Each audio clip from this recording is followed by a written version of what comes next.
e vamos abrir no livro de Hebreus, no capítulo 12, versículo de número 2. Hebreus capítulo 12, versículo de número 2. Pegue aí que vai dar tudo certo. Se você não trouxe a Bíblia, você pode acompanhar aí pelos nossos monitores. O versículo vai ser colocado ali, que a minha produção é muito eficiente. Sim ou não, gente? Ah, tá bom. Pode falar que pega, viu? Se coisa ruim a gente fala, pega, não pega? Coisa boa também pega. Pega ou não pega? Quando você disser, eu estou abençoado, a bênção vai pegar em você. Quando você diz assim, eu estou curado, a bênção da cura vai pegar em você. Amém? O que está escrito aí? Vamos lá. Olhando para o Camilo, autor e consumador da sua fé. É isso? Você tem certeza? Então vamos ler de novo como está aí. Tem gente que falou amém, eu escutei um amém aí. Mas vamos lá.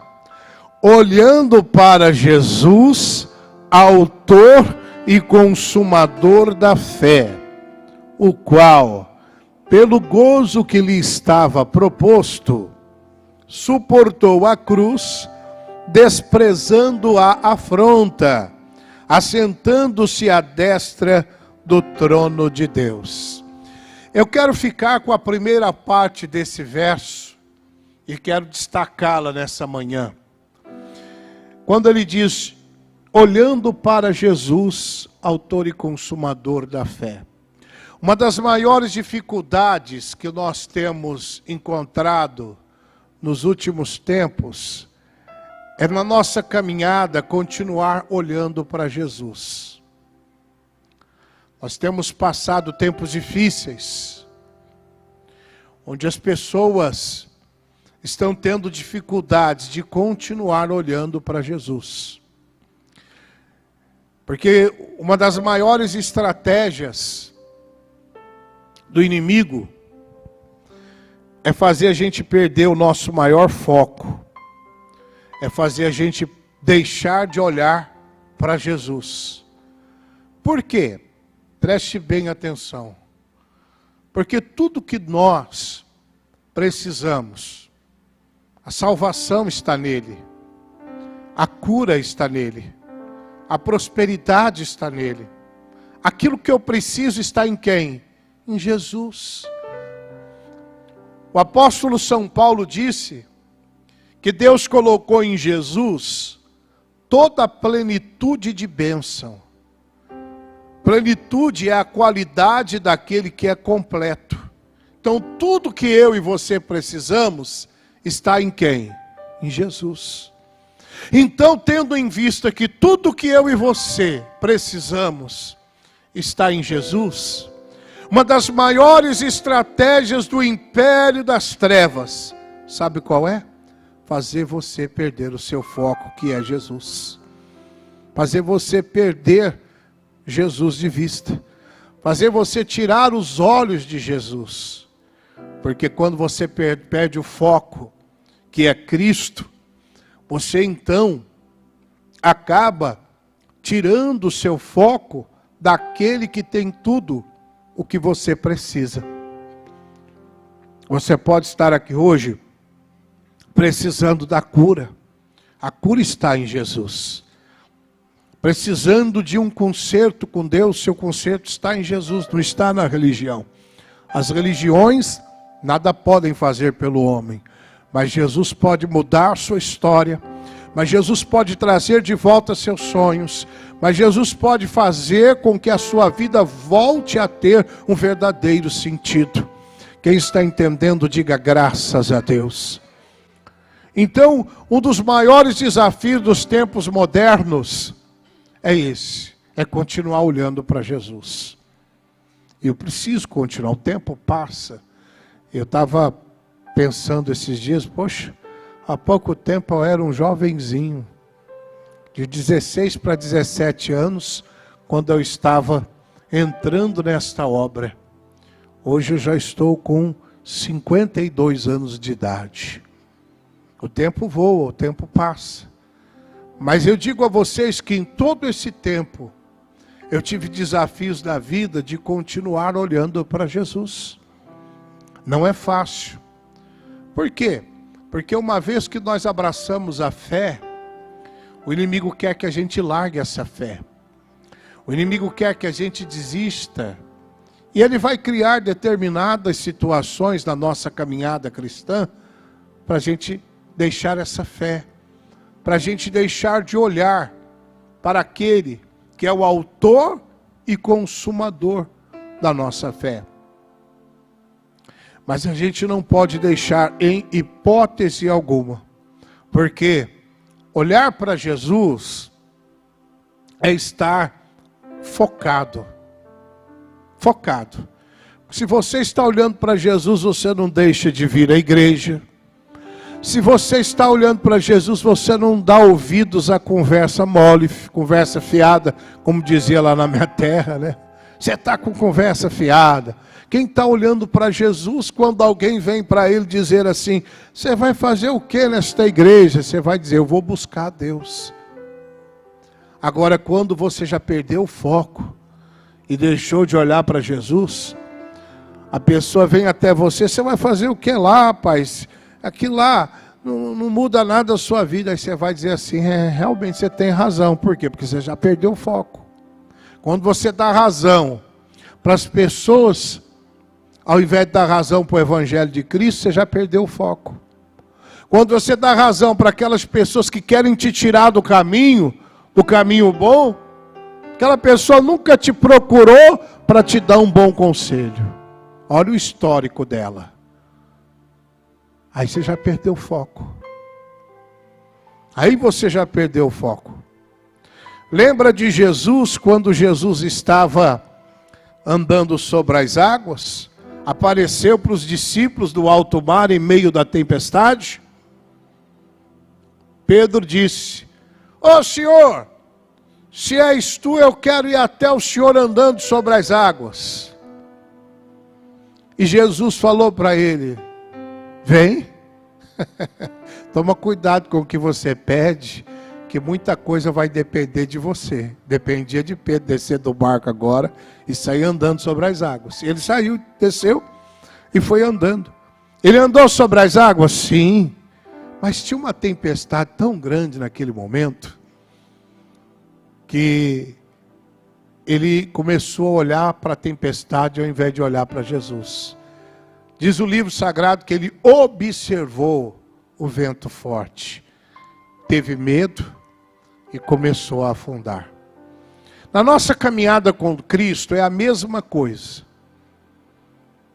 Vai aparecer algumas tempestades, vai aparecer algumas situações para a gente tirar os olhos daquele que tem o poder de nos sustentar, daquele que tem o poder de nos guardar, daquele que tem o poder de nos curar, daquele que tem o poder de nos libertar. Vai chegar o momento que as tempestades virão. Como naquele momento a tempestade veio e Pedro tirou os olhos daquele que o fazia andar sobre as águas. Porque quem é que estava fazendo Pedro andar sobre as águas? Jesus. Quem é que faz o homem prosperar? Quem faz o homem ter saúde, paz, alegria, união na família? Jesus. Então, até então, Pedro estava olhando para aquele que o fazia andar sobre as águas. Olha, quero dizer para você hoje, pode acontecer de você estar com problema em alguma área da sua vida, porque naquela área você tirou os olhos daquele que estava fazendo você vencer naquela área. Você tirou. Você tirou os olhos daquele que estava fazendo você vencer naquela área da sua vida. Pedro estava olhando para Jesus. No meio de uma tempestade ele andava sobre as águas. Porque enquanto ele andava ainda tinha tempestade. Se você continuar andando sobre as águas, se você continuar olhando para Jesus, aliás, você vai enfrentar as tempestades e vai vencê-las. Mas houve um momento que Pedro começa a observar o vento forte, ele perde o foco. Aí que é o problema. É quando a gente começa a olhar, colocar os olhos onde nós não temos que colocar nossos olhos. Quando a gente começa a reparar o que não é para reparar. Olha o que diz o Salmo 101, versículo de número 3. Salmo 101, versículo de número 3. O salmista diz assim: não porei coisa má diante dos meus olhos. Só isso é o bastante. Repita comigo: não porei coisa má diante dos meus olhos. Mas está muito fraco, gente. Vamos falar de boca para fora. Não vou falar para o estômago, não. Vamos lá. Não porei coisa má diante dos meus olhos. Olha só. O que o salmista está dizendo? Deixa aí, produção. O que o salmista está dizendo? Não porei coisa má diante dos meus olhos. Ou seja, eu não posso colocar os olhos naquilo que é mal. O que é mal? Que vai abalar a minha fé. O que vai me tirar do foco. Né? Pedro estava andando sobre as águas, mas ele coloca os olhos na tempestade. A tempestade era boa ou era má? Era má. Por isso que ele começou a afundar. Você sabia que a depressão, a doença, a miséria, ela é a origem de onde nós colocamos os nossos olhos? Porque os olhos, na verdade, eles são a porta do nosso coração. E aonde a gente coloca os olhos, vai para o coração. Por que Pedro teve medo? Porque ele olhou para a tempestade. E aí, como o olho é a porta do coração, jogou o medo para dentro do coração dele. Produção, coloca para mim agora Lamentações capítulo 3, verso 51, revista atualizada. Olha só, Lamentações 3:51, revista atualizada. Olha que palavra profunda. Olha o que ele diz lá. Os meus olhos entristecem a minha alma. Só até aí é o bastante. Os meus olhos entristecem a minha alma. Você parou para pensar nisso? Como é que o olho vai entristecer a alma? É porque a gente coloca o olho naquilo que não tem que colocar. É porque a gente olha o que a gente não tem que olhar. Quando você fica olhando para os problemas, os seus olhos acabam entristecendo a sua alma. É por isso que você vive triste. Tem um monte de coisa boa para você olhar, mas você só olha para aquilo que traz tristeza na sua alma. Tem um monte de coisas maravilhosas para ver, mas o inimigo faz você contemplar só o que não presta. Só aquilo que é ruim. É a mesma coisa. Quem aqui é casado? O seu cônjuge está cheio de defeitos, igual você. Todo mundo tem. É igual uma pessoa perguntou para o pregador Billy Graham: Eu quero aceitar Jesus, mas o senhor me indica uma igreja perfeita. Ele diz que quando você encontrar, não entra não. Porque não existe, pessoal. Não existe. Porque todos nós somos seres humanos, sujeitos a erros, falhas, sim ou não? Seu marido, sua esposa, está cheio de defeitos. Mas o inimigo faz você olhar só os defeitos para você ficar triste. Não é o que está escrito lá? Os meus olhos, olha lá, os meus olhos entristecem a minha alma. Está vendo? Ele faz você olhar só o defeito. Mas eu posso dizer uma coisa com toda certeza, que todos nós temos mais qualidades do que defeitos. Diga, eu tenho mais qualidades do que defeitos.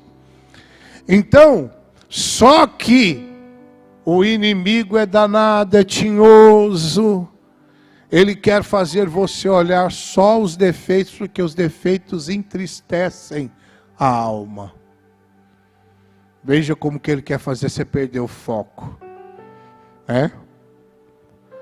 Porque quando você foca no defeito, isso gera tristeza no seu coração.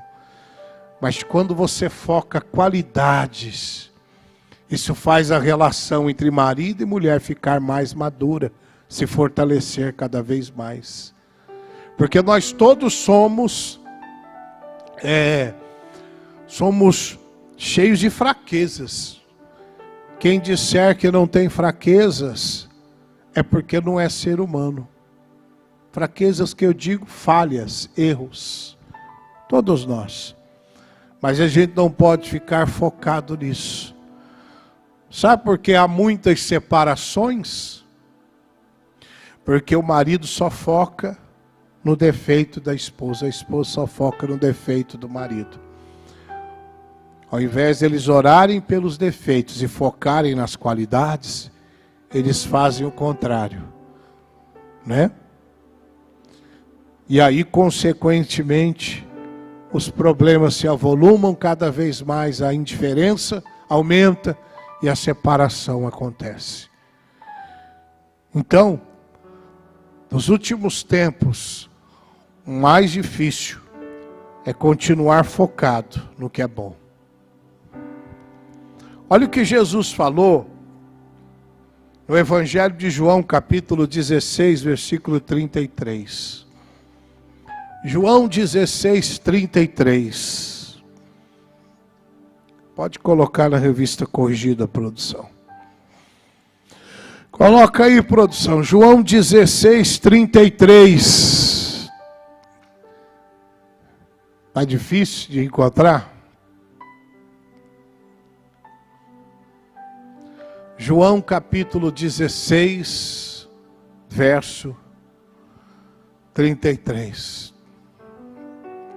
Se ele não achou, eu acho que ele está perdido lá. Eu vou ler aqui para vocês, ó. Tenho-vos dito isto, para que em mim tenhais o quê? Tenhais paz. No mundo tereis aflições, mas tende bom ânimo, eu venci o mundo. Eu quero que você preste bem atenção no que diz o verso, o início do verso. Ele diz assim, ó: tenho-vos dito isso, para que em mim tenhais o quê? Paz. Em mim quem? Em Jesus. Então, quando você está focado em Jesus, você tem paz. Ele é a fonte da paz. Você pode estar no meio de uma grande tribulação, mas olhando para Jesus, você tem o quê? Você tem paz. Sabe por que você fica igual cachorro quando cai do caminhão de mudança? Você já viu cachorro quando cai do caminhão de mudança, né? fica procurando, fica perdidinho. Sabe por que acontece isso com a gente? Porque a gente não deixa de olhar para Jesus. Porque no meio da tribulação, se você continuar olhando para Ele, você vai ter paz. Ele está dizendo aqui, ó, tenho-vos dito isso para que em mim, ou seja, em Jesus tenhais paz. É nele que eu vou ter paz no meio da tribulação. É nele que eu vou ter paz no meio da dificuldade. Ah, porque falaram isso, falaram aquilo, o médico disse que não tem cura. Mas eu estou ligado em Jesus e nele eu tenho paz. Eu tenho paz e segurança. Vai dar tudo certo em nome de Jesus. Diga graças a Deus. Diga, vai dar tudo certo em nome de Jesus. Então Jesus, Ele tem tudo o que eu preciso, inclusive a paz. Quem quer viver bem, tem que continuar olhando para Jesus. E uma das coisas mais gloriosas da vida é a paz, né? E eu pergunto para você hoje, como é que está o seu coraçãozinho? Porque o que acontece? Coração que não tem paz, não dorme direito, vive agitado, preocupado, é ou não é? Já acorda assustado, já acorda... Porque o que é o inverso da paz? Contrário da paz é o quê? É guerra, irmão. Tem gente que está com o coração em guerra. Já acorda brigando, chuta o cachorro, né? Coitado, não tem nada a ver com aquilo, é ou não é? Você já percebeu que quando a gente não está em paz, a gente quer sempre arrumar uma pessoa para descontar? Sabia? A gente sempre quer arrumar uma pessoa para descontar naquela pessoa o que a gente está sentindo.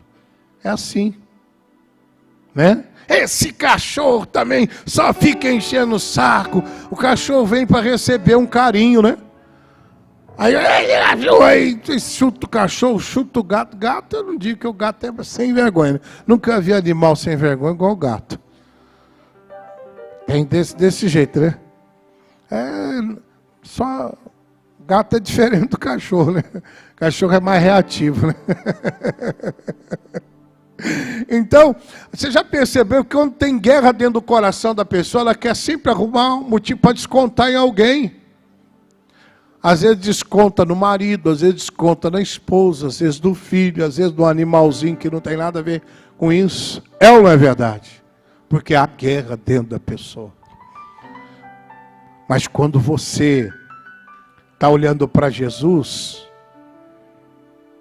nele você tem o quê? O que você tem nele? Você tem paz nele. Agora, quem quer descobrir que uma receita, eu vou passar para você, mas não é receita de fazer bolo, as coisas, nada disso não. Comida, você já pensou já na comida, né? Tem gente que só pensa com o estômago, né? Você quer a receita para você nunca perder o foco de Jesus?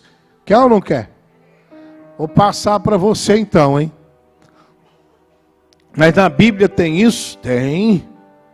Vou dizer para você. Primeira carta aos Coríntios, capítulo 10, verso 31. Primeira carta aos Coríntios, capítulo 10, verso 31. Olha o que está escrito, gente. Posso ler para vocês? Então, vamos lá.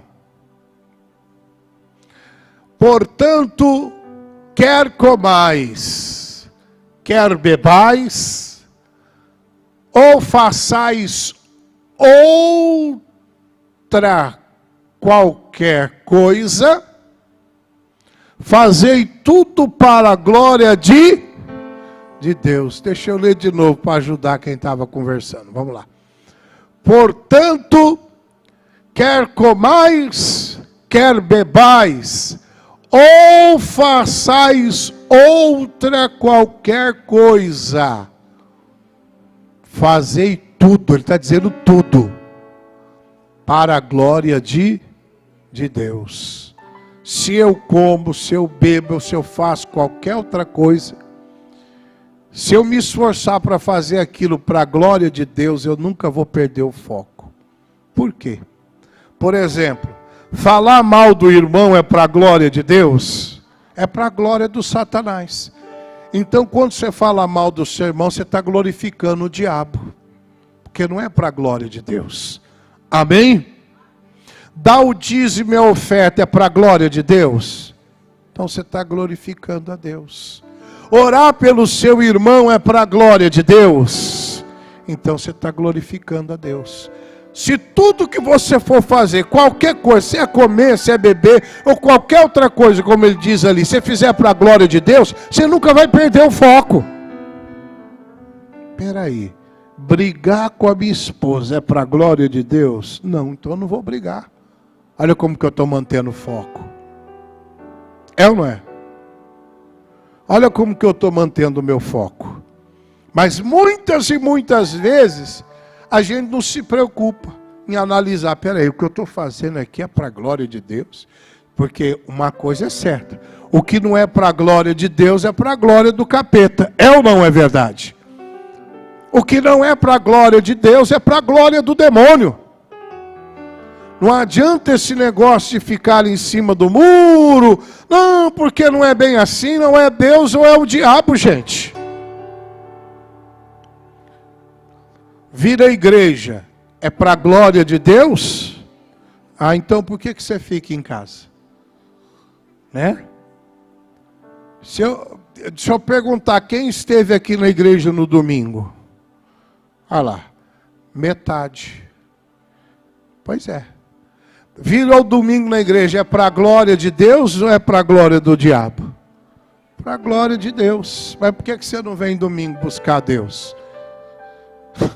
Ah, o senhor está querendo dizer que quando eu deixo de vir para ficar em casa, eu estou glorificando o diabo? É. Sabe por quê? Porque o domingo é o dia do Senhor. Não, aí é outra coisa. Está com diarreia, mulher? Vixe, depois você pega o mastruz com leite e dá para ela lá. Jesus. Aí vai soltar mais ainda, né? Né? A irmã disse que não veio porque está com diarreia. Está perdoada, a senhora e a diarreia também, irmã. Fique tranquila. Né? Oh, meu Deus. Mas eu estou dizendo, não é quando isso, não. É quando a pessoa está lá e não vem porque não quer vir mesmo. É ou não é verdade? É estar glorificando a quem? O maligno, é ou não é? Aí a pessoa diz assim, ministro Mateus, mas eu moro muito longe. Pois tem gente que sai daqui, vai lá para a Bahia fazer macumba e não acha que é longe. Tem gente que sai daqui, vai lá para Juazeiro do Norte, para cultuar Padim Cício. Não é? E não acha que é longe. E a igreja está aqui na cidade. É ou não é? E a pessoa não vem. Então eu tenho que colocar no coração, eu vou fazer tudo para a glória de Deus. Amém? Se o que eu fizer for para a glória de Deus, eu nunca vou perder o foco. Meu Deus, mas só já está melhor, né, irmã? Porque eu fiquei preocupado. Meu Deus, está bem agora, porque está aqui, né? Graças a Deus, né? Ela está bem, né? Ah, vocês estão rindo do quê? Vocês nunca tiveram diarreia, não? É, parece que vocês são... parece que vocês são de outro planeta, é? É, rapaz. Você vê que às vezes as pessoas riem das coisas mais comuns na vida. Às vezes come alguma coisa não cai bem. Às vezes uma virose, alguma coisa acontece. É ou não é?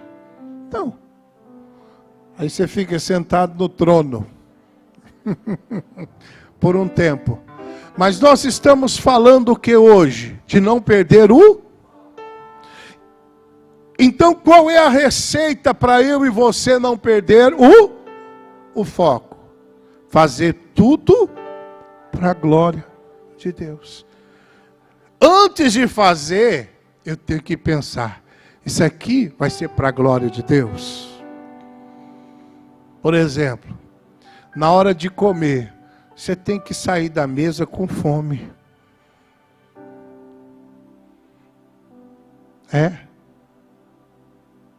Ai mesmo?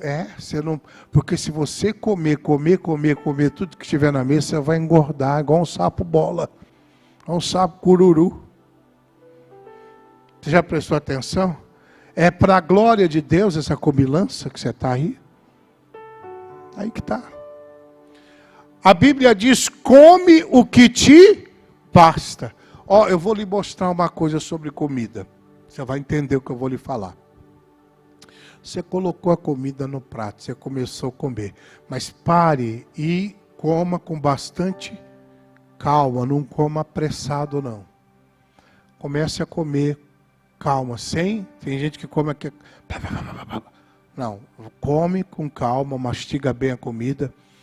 Vai chegar se você estiver prestando atenção, vai chegar um determinado momento que o seu estômago, o seu intestino, ele vai levar uma mensagem para o seu cérebro, dizendo que já é o bastante.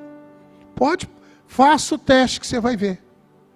Faça o teste. Ele vai jogar a mensagem aqui, ó. Basta. Você vai perceber login. Você vai sair dali com vontade de comer ainda. Por quê? Porque você não está acostumado a parar na hora que vem a mensagem aqui, ó. Você não está acostumado a parar. Mas quando você começar a ter uma disciplina, que vem a mensagem, não, já deu, é o bastante.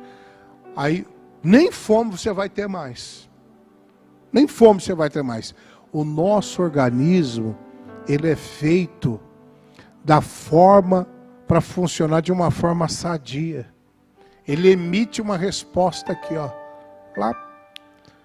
Agora, quem come alvoroçadamente e vai, nem percebe, mas começa a comer com mais calma, mastiga bem a comida, vai mastigando, vai chegar um momento que, por isso que a Bíblia diz, coma o que te basta, já é o bastante.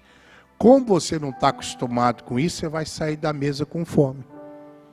Até você acostumar. Depois que você acostumar, aquilo ali você não vai ter mais fome.